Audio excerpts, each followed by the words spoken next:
Hi everyone, it feels really good to be back on the channel after a long time, and I hope that those of you who are going to appear for the CAT exam this year would be done with their basics and would also be taking ample mocks by now in order to improve their mock scores. Which is why I thought that let's make a section wise video. I would start off with the quant section since I was the weakest in that area. But if you also need strategies on the other sections, do let me know. I would be happy to make content on the same. In one of the previous videos on quants, I had highlighted that your mock score is going to be a function of your attempt rate and your accuracy rate in this section. But this time I'll be sharing the example with the latest pattern that's there so that you are able to understand why it's important to improve first your attempt rate and then your accuracy rate. Here is a table in front of you wherein on the left hand side I've written the number of questions that you can choose to attempt in this section, and in the columns I've highlighted the percentage accuracy rate that you might be targeting. Let's say that you choose to attempt 60% questions, which is 16 questions with 100% accuracy rate. Then you'll be scoring 48 marks. On the other hand, if you choose to increase your attempt rate to 80%, that is 21 questions, and you get 80% of them correct, in that case also you'll be scoring similar to 48, which is 46 marks. So what I'm trying to say is that on one hand you have 60% attempt rate with 100% accuracy, and on the other hand you have 80% attempt rate with 80% accuracy. If you consider this, you would realize that the more your attempt rate, the more you can compromise on your accuracy rate. And between attempt rate and accuracy rate, controlling the accuracy rate is far more difficult as compared to controlling the attempt rate. You can always try to increase your attempt rate, but the accuracy rate would depend on a host of other factors. So, in my opinion, in at least that was my strategy, that I chose to focus more on increasing my attempt rate first and then improving my accuracy rate. And if you decide to follow the same, then the first thing for you to evaluate would be what is your attempt rate in the current mocks that you're taking. If your current attempt rate is not close to 80%, that is, you're not attempting 20 to 21 questions in the quant section, that is the first mistake you are making. Try improving your attempt rate. Yes, the attempt rate would depend on the difficulty level of the mock, would depend on how much syllabus you have already covered, but if both those parameters are into place, then your attempt rate should at least be 20 to 21 questions in the quant section. Now, the question that you might have is, how can I increase my attempt rate? Before answering that, let me ask you another question.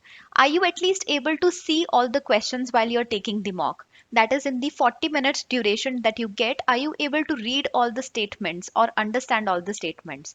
If you are not able to, then there is a bigger problem.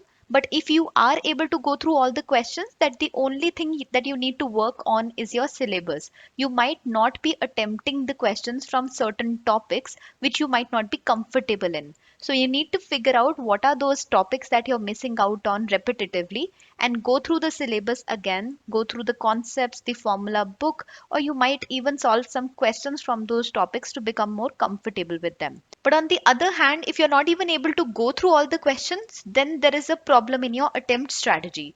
Now, in order to go through all the questions, the strategy that we used to follow during my time was called as the rounds technique. I've written about it in a blog post, but the issue is that at that time the pattern used to be different. We used to have 60 minutes in the quant section. So you can go through the same. It will at least help you understand what rounds technique is. But at the same time, I would still try to make sure that I create a video on it using the current pattern that's there. Just to give you an idea, rounds technique basically ensures that you attempt all sorts of questions, taking up the easier questions first, followed by the medium level questions, and then the questions that you're not very comfortable with or not familiar with. So you allocate certain amount of time to each round of attempting the con section. You can go through the link in the description. I've highlighted it there for your reference. Once you have sorted out a strategy for yourself, and it could be anything, it could be the rounds technique, it could also be deciding on how much time you're going to spend per question and not overspending it. It could also be covering questions of one topic first, for example, all geometry questions first, so on and so forth. It depends on you what strategy works the best for you. I used the round strategy, it worked well for me. Any strategy that you choose would help you cover all the questions in one go. And the other thing you need to focus on is covering the entire syllabus and making sure you're not missing out on any topic. Once you're able to do that, that's when your attempt rates would start stabilizing. And I would suggest to keep it, as I said, 80% is a good enough benchmark. But the more you attempt questions, there might be a chance that your accuracy rates start dwindling a bit. So you need to set a benchmark there as well. For me, that used to be 80 to 90%. So let us say that you have stabilized your attempt rates and now you are attempting all the questions that you should be attempting, which means all the easier questions, all the familiar questions. Now, when you sit to analyze the mocks, you need to figure out why did you get some of the questions wrong. There are only two kinds of mistakes that you might be making. One is a silly mistake and the other is a conceptual mistake. In case of a silly mistake, there are only two pieces of advice I would give you. First is to slow down a bit. Don't stress out. It is often due to pressure that we end up making these mistakes. And second is to not scribble on paper. Use ample space on paper to carry out your calculations. You might be missing out on a lot of simpler things just because you are not using enough space on paper. So that's the second thing. On the other hand, if it is a conceptual mistake, then you might be making a repetitive mistake in a certain section. Let's say that geometry is something that I wasn't very comfortable with, so I felt I needed to go back to that particular area and work on my concepts. I revisited my formula book. I also went through a lot of YouTube videos to clarify the concepts again. I also took a lot of sectional mocks, that is the topic wise tests that time gave. So I went through those questions to strengthen that weaker area of mine. And if the mistakes seem to be just very random, then what you can do is take a sectional test. So a sectional test is a smaller version of your mock test. It contains only one particular type of test. I would link some of the free tests that were available during my time. At the same time, you can also visit the website of any of the coaching institutes. They provide a lot of sectional tests at a very reasonable price. So you can choose to purchase that as well.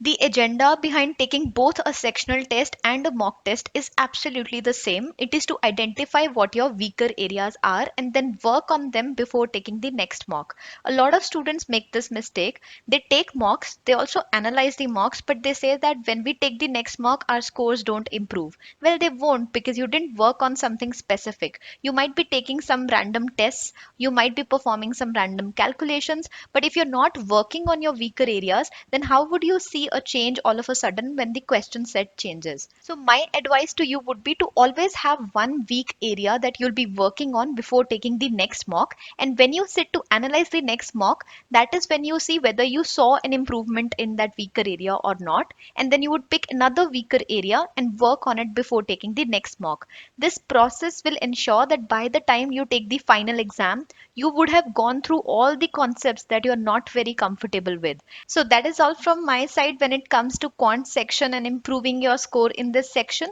If you have any questions regarding the CAT exam that's going to take place this year or any other years, or if you have any question in general, feel free to put it in the comments. I hope that this video helps you. Thanks for watching it.